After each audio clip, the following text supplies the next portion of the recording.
thing that people are fascinated about you is your love life. So the last time I saw you, I was in your house. It was your first marriage at that time. I was there with your ex-wife and your little boy. How's Zion? Zion is fine. You know, I mean, it was so just an exact copy of you. And you know, I remember how nice it was. And my heart was broken, I must say to you, when I saw that things didn't work out.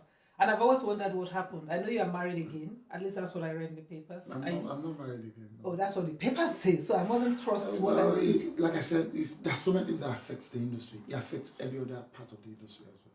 The country. So you set the record straight. You know, set the record straight. I'm single, but I'm not searching because it's not my priority right now. I've dealt with this topic so many times, and people just tend to take negative side of it, but it's like they don't understand what I'm saying because they are not in my shoe. I said something. I said marriage is not for this generation. They say because you are married, you don't want the rest of people. I have my reasons.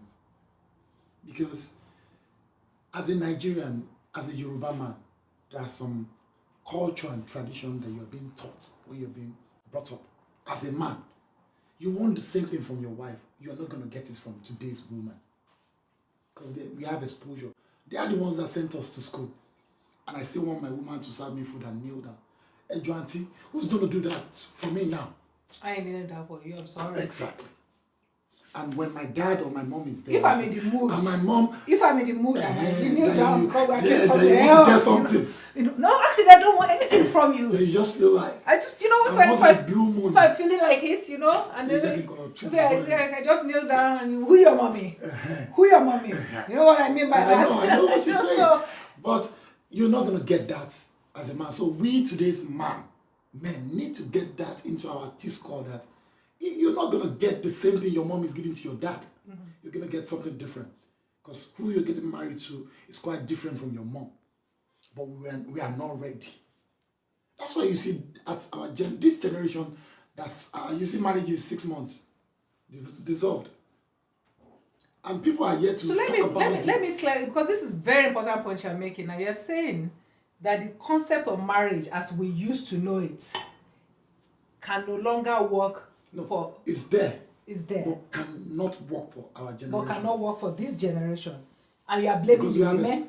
No. I'm blaming the culture and the tradition. But you cannot blame the culture and the tradition because that's what culture and tradition is all about. It has to be obsolete. But exactly. But isn't culture and tradition non-static? Shouldn't it evolve with time? It doesn't. So shouldn't we? The only way it evolves is maybe you're taking a bit of it like fashion. But you buy that dear our deco short. You know, it's through style and fashion. But the reality, you don't take it out. But everything evolves. Because I'll give you an example. Even this, let's take so-called Christian, Judeo-Christian marriage. Yes. In a lot of the Western cultures, the expectations for men and women was very different in the 40s and 30s than what they have now. They evolved. It was different. Once upon a time, if I read to you some magazines, some women magazines from the 50s, Nigeria. You will like, I'm just talking about other people too now. I'm saying so are you saying that our own culture hasn't got the possibility of evolving, changing to match reality? It's changing, but it's through style and fashion. Once you look dollar, once you show the local dollar, and that will remain there forever. But you had and those are the most important things that affect people. Okay, I understand that. So because you know, here you are, you're giving an example with the alcohol, for example, that this is what it is. But you're not even only wanting that to change, you actually wanted to create. Yeah. So for us to become happier, because this is about, you know, happy, productive people at the end of the day. Men want to marry, women want to marry. Shouldn't everybody redefine the idea of marriage? That is it. We should redefine it. We should accept what it is. One 6 month marriage. We should stop lying to ourselves. Okay, so if you were to redefine marriage, you know, as you are an innovator now, if you were to have a blueprint for what marriage should look like for a new generation, what would you advocate? Well, what I would say is married for your own reason. Don't marry for your parent reason, because 60 to 70% of us get married because of our parents. Lo mú bìnrin wá, lo máa yà wá, àwọn ẹgbẹ́ ti marry, lo mọ́kọ wá, mú kan wá, ṣe kan bẹ́ẹ̀. And we get frustrated. No, àǹkárá lẹ gbọ́dọ̀ mú láàárọ̀ o, léèsì la máa wọ̀ rọ̀lẹ́. Olópò tó máa dáná yẹn màálù méje ni.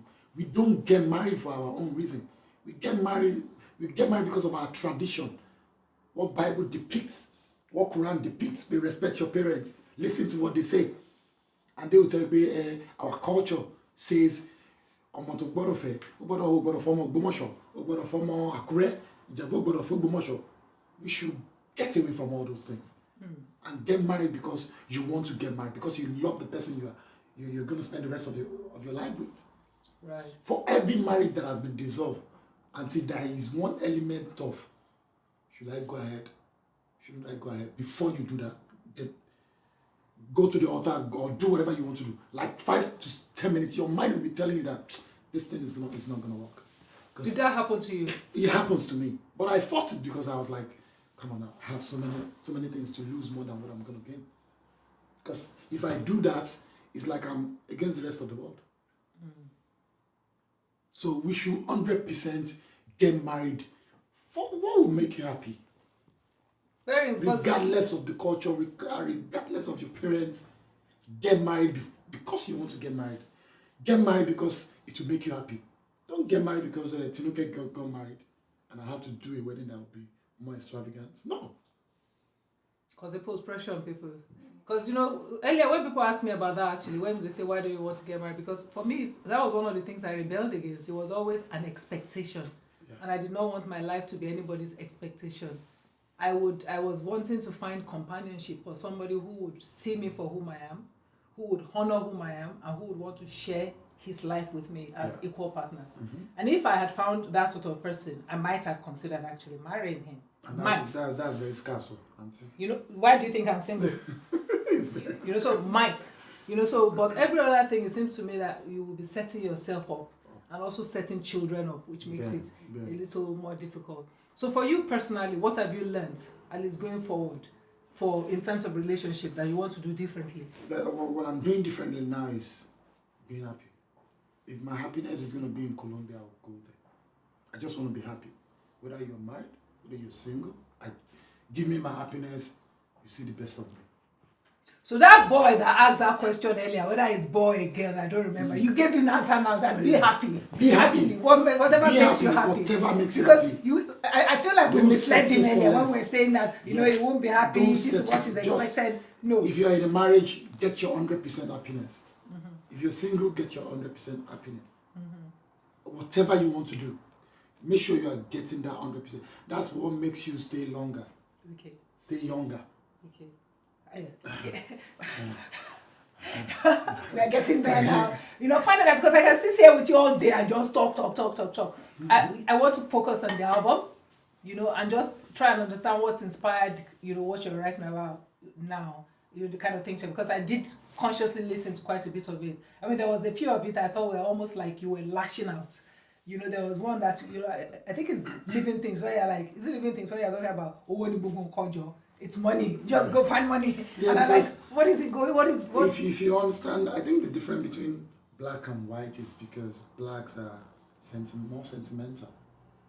Blacks are, like, our culture and tradition dictates what we do, how we do it, because of the expectation.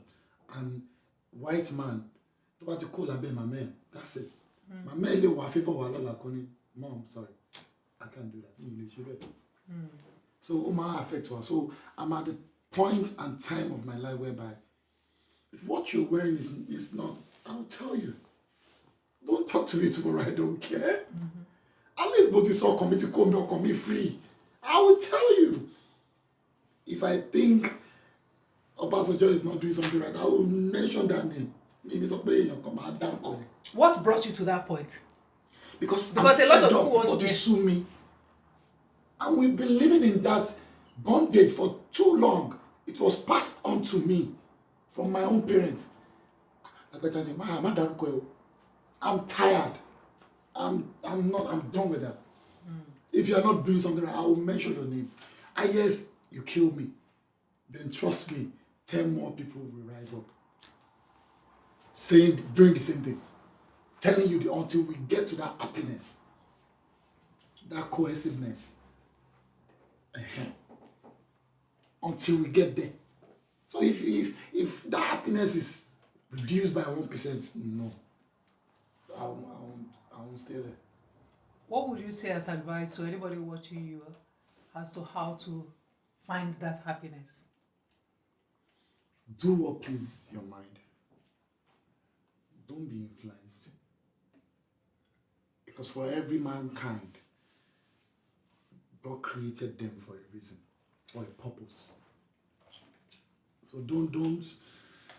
I think the most difficult part of everyone's life is to discover yourself. Because once you discover yourself, then it feels as if you're doing magic. And it's not magic. It's because you've come to realize that this is how I am, this is what works for me, and this is how I'm going to get it done. So it's like a formula. Get your formula of life. How you're going to live your life, how you're going to influence people in your life, what you're out there to do, and your gains. Nice. It's been nice. It's been real. I mean, I sit down, you know what I would say to you? I can see your growth. Since the other time I spoke to you to now, I can see your growth. And what I can also see is the kind of difficulties that has brought that growth about. And oftentimes people ask me, Taisho Laren used to say it and nobody understood what he was saying when he used to say, may your road be rough. People didn't understand that it was a prayer, it wasn't a curse. Because adversity... May your road be rough. He would say, may your road be rough. He would say, may your road... I said prayer, that may your road be rough. Because you see, those difficult patches you hit on the path to becoming yourself or finding your own way is what will forge your personality. Because I know what you mean. I know what you... That's why I say to people, nobody's auntie, that I'm not your auntie. And what I mean by that is that I've come to a realization of whom I am, and I want to be allowed to be whom I am, and allow you to be who you are. And in allowing you to be who you are, forces you to discover who that is. Do you know what I mean? So I'm just going to say that I'm looking forward to the day, because when you put all of this into your music, because I know I can hear some creative anarchy coming. I mean, I just want to dance to that creative anarchy. Okay. So you have all my blessing and all my love as usual. Give my regards to your children. I will. You lay Yoruba ko Somali. I always say it to people all the time. And I like the fact that you own, you speak about all your children, you accept all your children. The other thing I really like when I saw it in the paper, and I don't know if it's true or not, when you came out and you defended your ex-wife. Yeah. And said all the things they were saying about how it's not true. Yeah. I've always wondered why men don't do that, why some men don't do that in those kind of situations where you can tell that this person was your partner, what they're saying is not true. And you know that in the context of our environment, your word as a man carries weight. Carries weight because it's a man's word over there. So I like that you did that. All right? Yes, ma'am. Good fortune.